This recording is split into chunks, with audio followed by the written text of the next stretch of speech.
أعوذ بالله من الشيطان الرجيم بسم الله الرحمن الرحيم النبي أولى بالمؤمنين من أنفسهم وأزواجه أمهاتهم وأولو الأرحام بعضهم أولى ببعض في كتاب الله من المؤمنين والمهاجرين إلا أن تفعلوا إلى أوليائكم معروفا كان ذلك في الكتاب مسطورا وإذ أخذنا من النبيين ميثاقهم ومنك ومن نوح وإبراهيم وموسى وعيسى بن مريم وأخذنا منهم ميثاقا غليظا ليسأل الصادقين عن صدقهم وعد للكافرين عذابا أليما صدق اللہ العظیم۔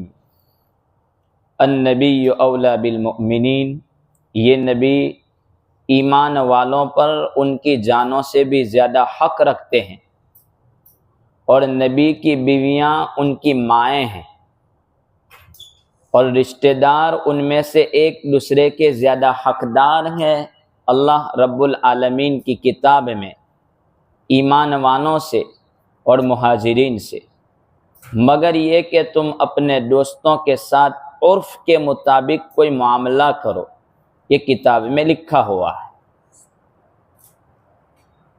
یہ جو آیت کریمہ ہے، اس آیت کریمہ میں اللہ تبارک و تعالیٰ نے 3 باتوں کی طرف اشارہ فرمایا ہے۔ پہلا اشارہ یہ ہے کہ نبی پاک صلی اللہ تعالی علیہ وسلم کی ذات گرامی، حضرت نبی پاک صلی اللہ علیہ وسلم کی ذات یہ تمہاری جانوں سے بھی زیادہ محبوب ہونی چاہیے، پیاری ہونی چاہیے۔ یعنی اگر تمہاری چاہت کے مطابق کوئی فیصلہ نہ بھی ہو، تب بھی اپنی چاہت کو قربان کرتے ہوئے رسول اللہ صلی اللہ تعالی علیہ وسلم کے فیصلے کو ماننا چاہیے۔ یہ پہلی بات، اور یہ ایک مومن کے ایمان کی مکمل علامت ہے۔ حضرت عمر رضی اللہ تعالی عنہ نبی اکرم صلی اللہ تعالی علیہ وسلم کے پاس آئے اور آ کر کے کہنے لگے، اے اللہ کے رسول صلی اللہ تعالی علیہ وسلم، مجھے آپ سے سب سے زیادہ محبت ہے سوائے میری اپنی ذات کے، سب سے زیادہ محبت ہے، لیکن میری اپنی ذات مجھے زیادہ پیاری ہے۔ حضرت عمر رضی اللہ تعالیٰ عنہ، حضرت نبی پاک صلی اللہ علیہ وسلم نے فرمایا، عمر ابھی تک آپ مومن نہیں ہوئے، اسلام میں نہیں آئے، آپ کا اسلام تکمیل پر نہیں پہنچا۔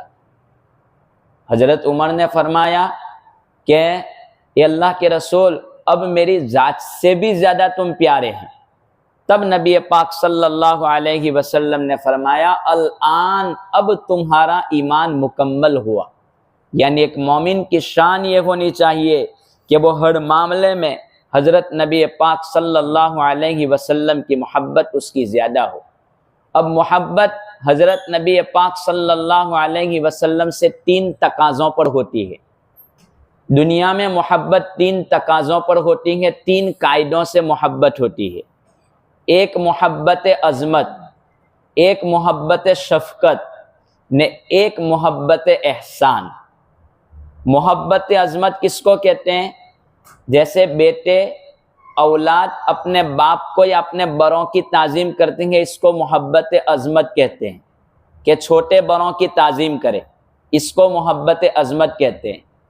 محبت شفقت کس کو کہتے ہیں؟ باپ یا ماں اپنی اولاد سے پیار کرے، یعنی بڑے اپنے چھوٹوں پر رحم کا معاملہ کرے، اس کو کہتے ہیں محبت شفقت۔ محبت احسان کس کو کہتے ہیں؟ مثلا کوئی کسی کو پانی پلائے یا کوئی کسی کا کام کر دے، تو اس ناطے جو محبت ہوتی ہے اس کو محبت احسان کہا جاتا ہے۔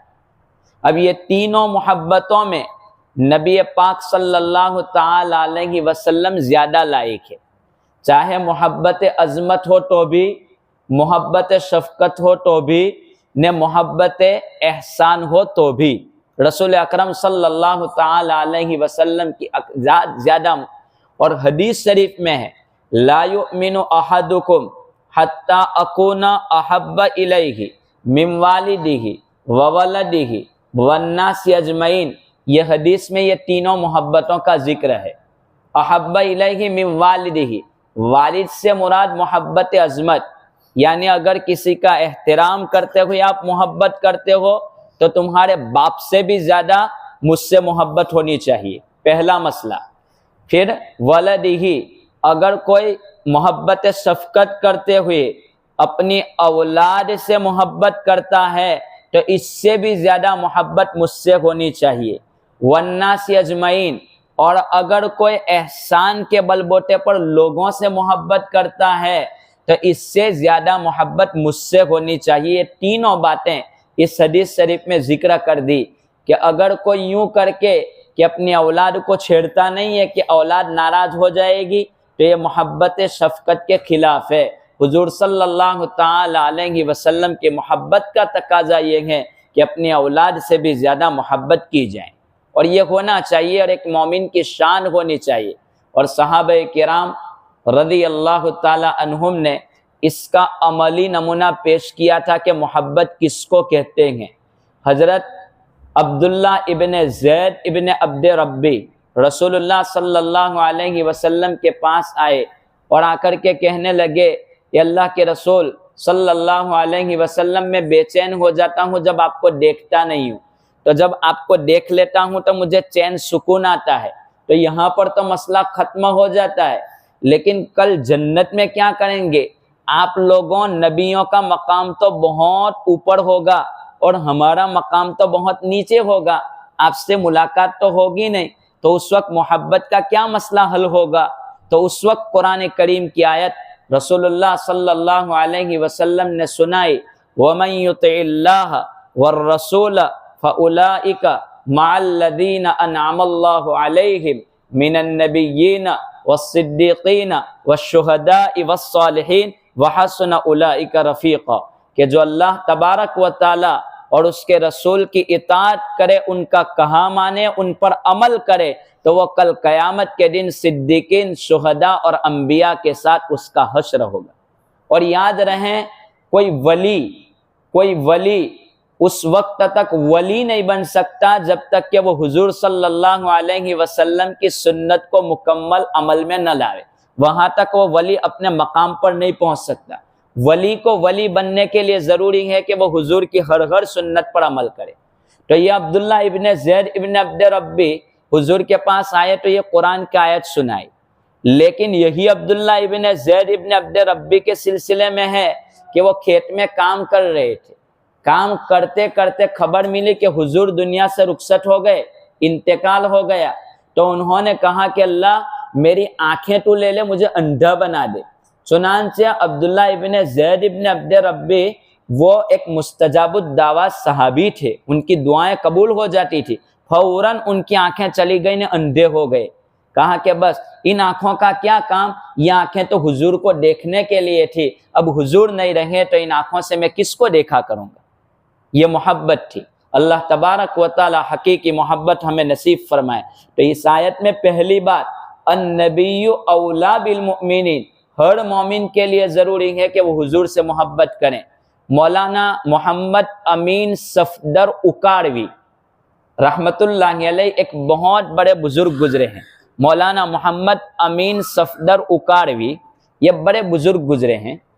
انہوں نے اپنے حالات میں لکھا ہے کہ ایک مرتبہ میں بیٹھا ہوا تھا، اتنے میں ایک خط میرے پاس آیا، اور خط میں یہ بات تھی کہ آپ کو ہمارے علاقے میں بیان کرنے کے لیے آنا ہے سیرت رسول صلی اللہ علیہ وسلم پر، اور ہمارے یہاں کبھی سیرت رسول کا جلسہ نہیں ہوا، اور ہم سننا چاہتے ہیں حضور صلی اللہ علیہ وسلم کی زندگی کو کہ حضور کی زندگی کیسی تھی. اور ہمارے یہاں 90% لوگ 90% لوگ ختم نبوت کو مانتے نہیں ہیں، یعنی قادیانی لوگ ہیں. وہ چاہتے ہیں، وہ کہتے ہیں کہ نبی ابھی بھی آ سکتے ہیں. ایسے لوگ ہیں، 10% خالی ایسے ہیں جو ختم نبوت کو مانتے ہیں۔ آج یہ مسئلہ بہت چلا ہے، ہماری اولادوں کو ختم نبوت کا سبق پڑھایا کرو کہ اب آخری نبی ہے، کوئی نبی دنیا میں نہیں آئے گا۔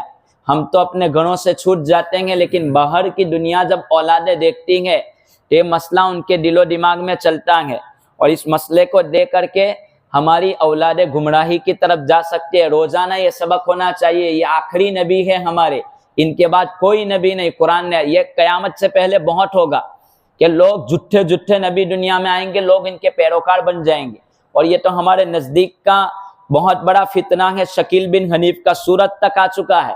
شکیل بن حنیف، اس نے تو مہدی کا دعویٰ کر دیا کہ میں مہدی ہوں، حالانکہ مہدی کی ساری علامتیں آ چکی ہیں کہ امام مہدی کون ہوں گے۔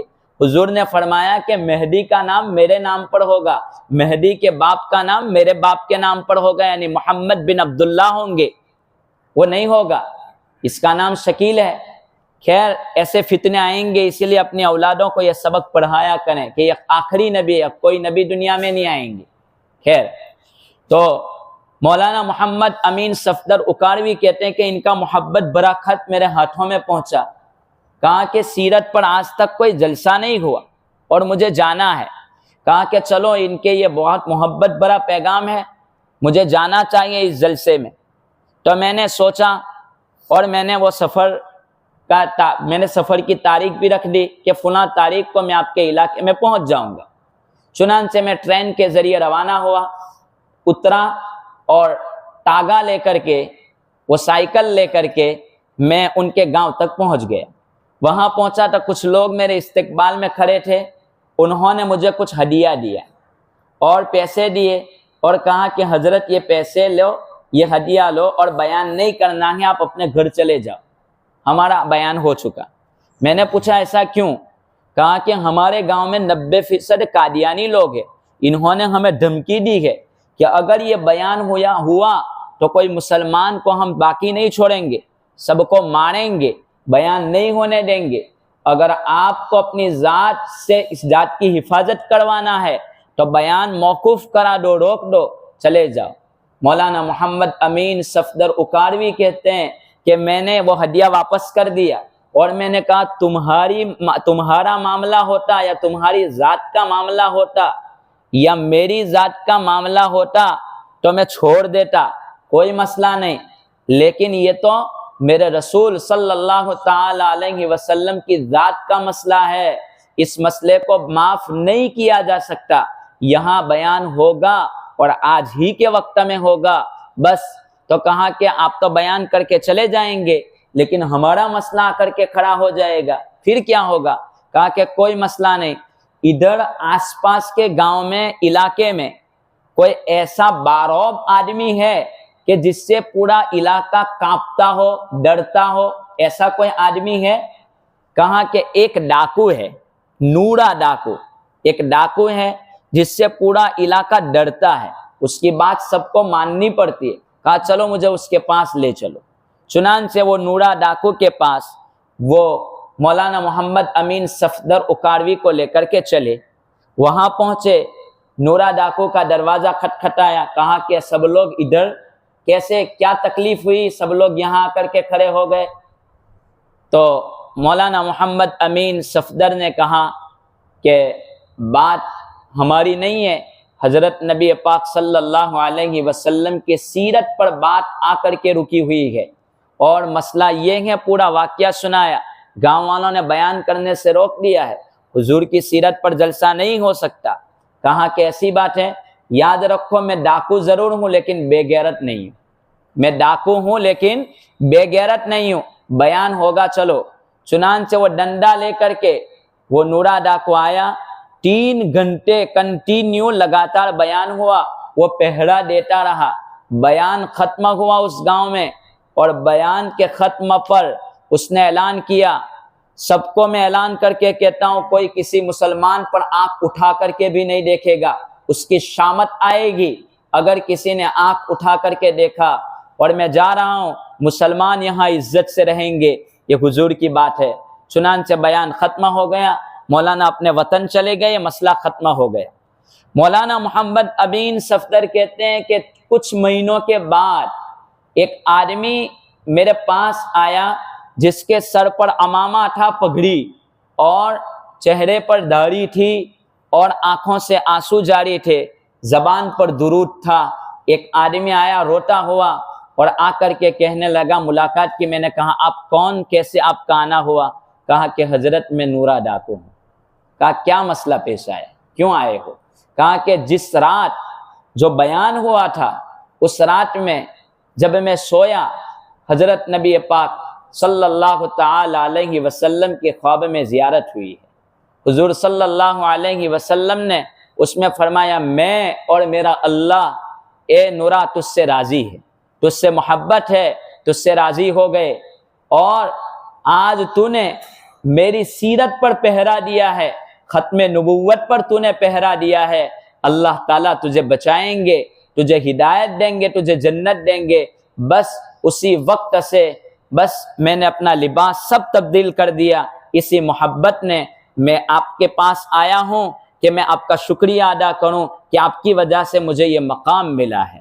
خلاصہ کلام یہ کہ بندہ اگر رسول اللہ صلی اللہ تعالی علیہ وسلم سے ہے محبت تو اس کو محبت کا ثبوت دینا چاہیے اور اسی میں رہنا چاہیے۔ النبی اولا بالمؤمنین، نبی کہ وہ مومنین سے، نبی ایمان والوں پر ان کی جانوں سے بھی زیادہ حق رکھتے ہیں کہ ان سے پیار کیا جائے، ان سے محبت کی جائے۔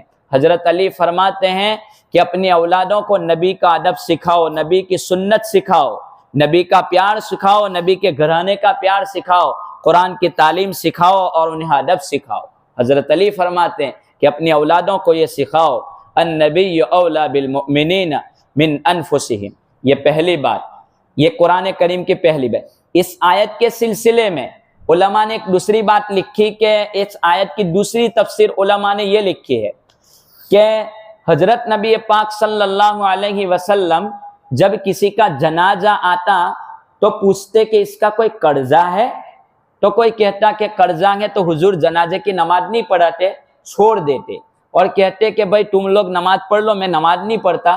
صحابہ لوگ نماز پڑھ لیتے اور حضور چلے جاتے۔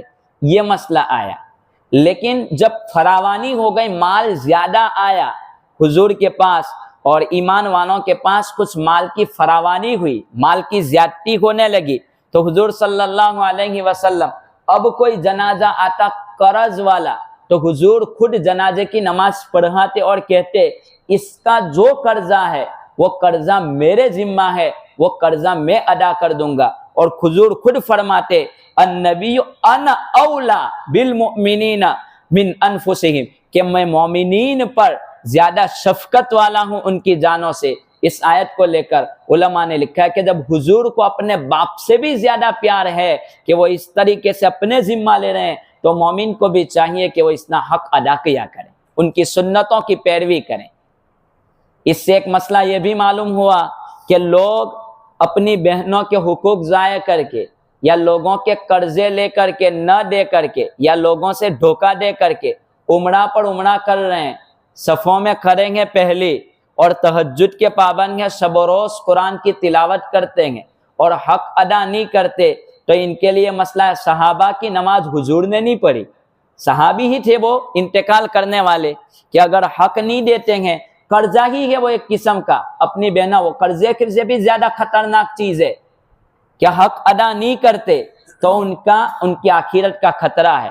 لہذا چاہیے، اور یہی چیز ہے، یہ اصول ہے کہ جب تک قرضے کی ذمہ داری کوئی نہ لے لے وہاں تک جنازے کی نماز نہیں ہونی چاہیے۔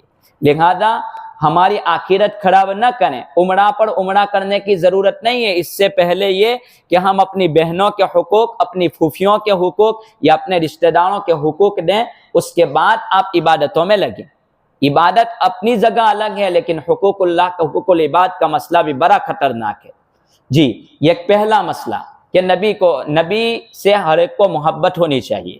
دوسرے نمبر پر وَأَزْوَاجُهُ أُمَّهَاتُهُمْ، یہ آیت میں دوسرا مسئلہ کون سا ذکر کیا؟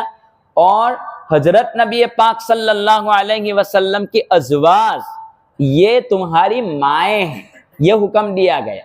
یعنی کیا مسئلہ؟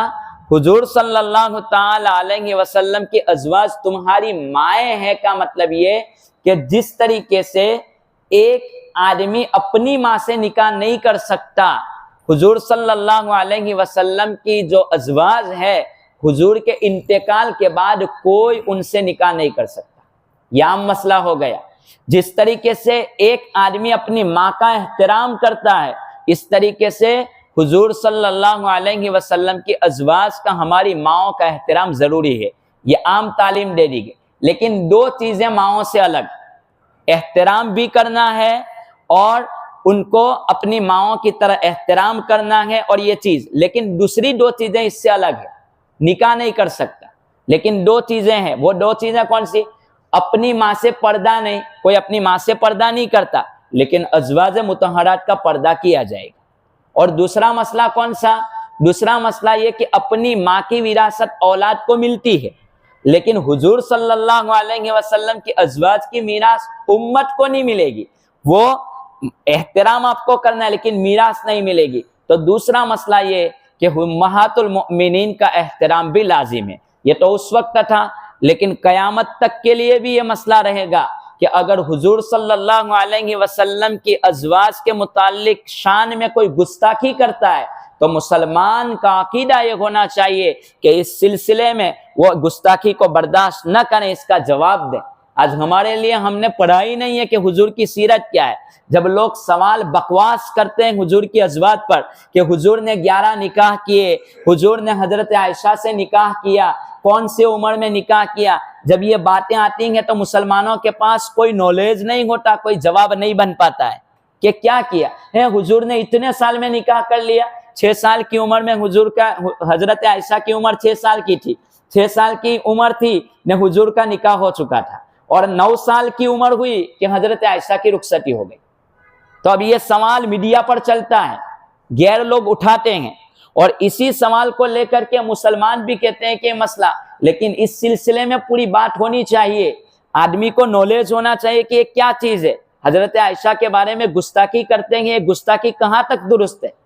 اصل میں اس وقت عرب میں ایک رواج تھا کہ عورتیں 9 سال کی عمر میں بالغ ہو جاتی تھی، 9 سال کی عمر میں، کیونکہ وہاں کا علاقہ گرم ہے، 9 سال کی عمر میں عورتیں بالغ ہوا کرتی تھی، اور 9 سال کی عمر میں بلوغت کے بعد رخصتی ہو جایا کرتی تھی، اور ایسے کتنے بھی واقعات ہیں۔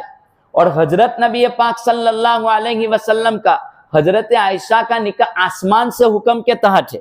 دوسری بات یہ کہ حضرت نبی پاک صلی اللہ علیہ وسلم کے تمام تر نکاح کتنی عمر کے بعد ہیں؟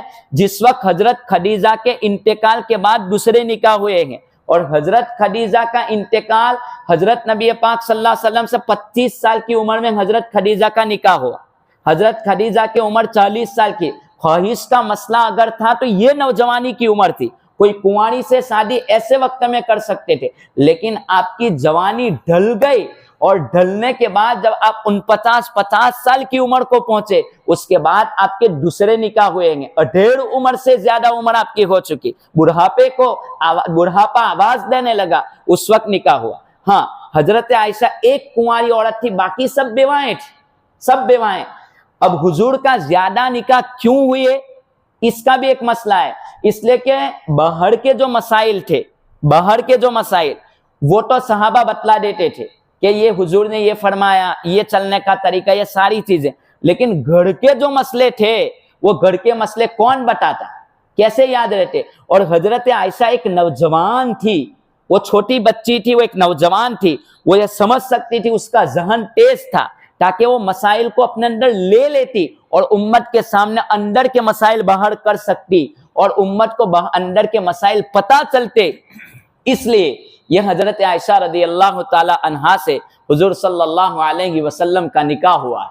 یاد رکھیں اس سلسلے کو کہ خواہش کوئی نہیں تھی، ورنہ وہ تو 50 سال کی عمر میں نکاح کا جو مسئلہ تھا، وہاں پر تو ایک بیواؤں سے نکاح کیا ہے۔ خیر، وہ لمبی بات ہے، وہ کبھی موقع پر بتلاؤں گا۔ یہ دوسری بات، حضرت ازواج مطہرات کا احترام سب مسلمانوں کے لیے لازم ہے۔ اور تیسرا مسئلہ اس آیت کریمہ میں یہ ہے کہ وراثت کا جو مسئلہ ہے، جب ہجرت کر کے صحابہ گئے ہیں مدینہ ہجرت کر کے گئے تو بھائی چارہ قائم کیا تھا، تو اس بھائی چارے کے سلسلے میں ہوا یوں تھا کہ کوئی مرتا تو وراثت جس کو بھائی بنایا ابھی وقتی طور پر اس میں وراثت بھی چلتی تھی. حضور نے بھائی بہن کا رشتہ جو قائم کیا تھا بھائی بھائی کا, تو اس میں وراثت چلتی تھی. اب مسئلہ آ گیا کہ نہ, اب وراثت جو حقیقی بھائی ہے اس کے ساتھ چلے گی, خالی بھائی بنا لینے پر وراثت نہیں چلتی. اسی طریقے سے ہمارے یہاں بھی ایک مسئلہ ہے کہ جس کو لے پالک بیٹا بنایا اس میں وراثت نہیں چلتی, وراثت اس میں چلتی ہے جو حقیقی نسل سے چلے, اس میں وراثت چلتی ہے. اور دوسرا مسئلہ یہاں پر یہ بھی یاد رہے کہ جو حقیقی وارث بنتا ہو اس وارث کے حق میں کوئی وصیت بھی نہیں کر سکتا. مثلا میرے 3 بیٹے ہیں, 3 بیٹوں میں یوں کہوں کہ میرا فلاں کھیت یا فلاں اتنے پیسے مجھے فلاں بیٹے کو دے دینا میرے مرنے کے بعد, تو یہ وصیت پر عمل نہیں کیا جائے گا, بالکل نہیں. جتنا حق ہے اتنا ملے گا. جس کو وراثت ملتی ہے, جس کو بھی وراثت ملتی ہو, چاہے باپ ہو, ماں ہو, بھائی ہو, جن کو بھی وراثت ملتی ہو, وراثت میں جس کا بھی حق آتا ہو, ان میں کبھی بھی وصیت نافذ نہیں ہو سکتی, وصیت نہیں چل سکتی. تو مسئلہ تو یہاں پر یہ ہے کہ جو بھائی بنا لے کوئی یا کوئی بیٹا بنا لے تو یہ بنا لینے سے وراثت نہیں چلے گی, وراثت حقیقی بھائیوں میں, حقیقی بہنوں میں, حقیقی اولاد میں چلے گی. یہ مسئلہ آ کے رہ گیا. اور رہا احسان کرنے کا معاملہ, تو مسلمانوں میں آپس میں تم احسان کر سکتے ہو اپنی زندگی میں کہ فلاں کو کچھ دے دیا, فلاں کے کچھ حقوق ادا کر دیا, احسان کر دیا, تو احسان کا معاملہ تم کر سکتے ہو. یہ 3 مسائل آج کی آیت میں ذکر کیے. ایک یہ کہ نبی پاک صلی اللہ تعالی علیہ وسلم سے محبت و عظمت, اس کا تقاضا یہ ہے کہ ہر سنت پر زبردستی سنتوں پر عمل کرو, زبردستی سنت پر عمل کرنے کی کوشش کرو. اگر کبھی ایسا کسی بزرگ نے لکھا ہے کہ اگر آپ کو سنت کے محبت پیدا کرنی ہے نا تو کبھی کبھی زبردستی کرو. مثلا آپ کھڑے ہیں اور آپ کو پانی پینے کا دل چاہا, کہا کہ میرے حضور نے بیٹھ کے پانی پیا, بیٹھ کے پانی پیو, بتلاؤ کہ یہ میں حضور کی سنت ہے. زبردستی سنتوں پر عمل کرو, اللہ تعالیٰ سنتوں کی عظمت دل میں پیدا کر دیں گے. ایسا کرتے رہو. بہت سا کبھی ایسا ہوتا ہے کوئی آدمی آ کر کے آپ کے سامنے غصے سے بات کرتا ہے, یا کسی نے کوئی آیا نے کسی نے کوئی دکھ سنایا اور آپ نے اس کو دل سے سنا, کہا حضور کی یہ بھی سنت ہے کہ کسی کی بات کو سنتے تھے دل لگا کر کے سنتے. زبردستی سنتوں پر عمل کرو, سنتوں کی محبت اللہ پیدا کر دے گا. تو ایک کام یہ کرو, اپنی اولادوں کو سنتیں سکھاؤ, یہ کام کرو. دوسرا کام کہ ازواج مطہرات کی عظمت دل میں لاؤ. اور تیسرا یہ کہ وراثت جو چلتی ہے اسی میں چلے گی, لے پالک اور دوسروں میں وراثت نہیں چلتی. اللہ تعالیٰ عمل کی توفیق عطا فرمائے. بسم اللہ الرحمن الرحیم. الحمدللہ رب العالمین والعاقبۃ للمتقین. اللہم صل علی سیدنا محمد وعلی آل سیدنا محمد وبارک وسلم. یا رب صل وسلم دائما ابدا علی حبیبک خیر الخلق کلہم. اللہم صل علی سیدنا محمد بعدد کل داء ودواء وبارک وسلم. یا رب لک الحمد کما ينبغی لجلال وجهک وعظیم سلطانک. لا الہ الا انت سبحانک انی کنت من الظالمین. یا ارحم الراحمین, یا ارحم الراحمین, یا ارحم الراحمین. آپ ہمارے رب ہیں, ہم آپ کے بندے ہیں. آپ سے مانگ کر کبھی محروم نہیں ہوئے, نہیں ہو رہے ہیں, نہیں ہوئے. مولا کریم ساری ضرورتیں تو ہی پوری کرتا ہے, ہماری کوئی طاقت نہیں ہے. تیرے خزانے غیب سے ضرورتیں پوری ہوتی ہے. مولا کریم یہ نعمتیں دی تو نے, اسی واسطے تو مسجد میں بیٹھے ہیں. مولا کریم رزق بھی تو نے دیا, عافیت بھی عطا فرمائی, اور تو نے عبادت کی توفیق بھی عطا فرمائی. مولا کریم ان نعمتوں کا شکریہ ادا نہیں کر سکتے, مرتے دم تک ہدایت پر قائم رکھنا. اور مولا کریم تو ہمیں ہمارے نفس اور شیطان کے حوالے نہ کرنا.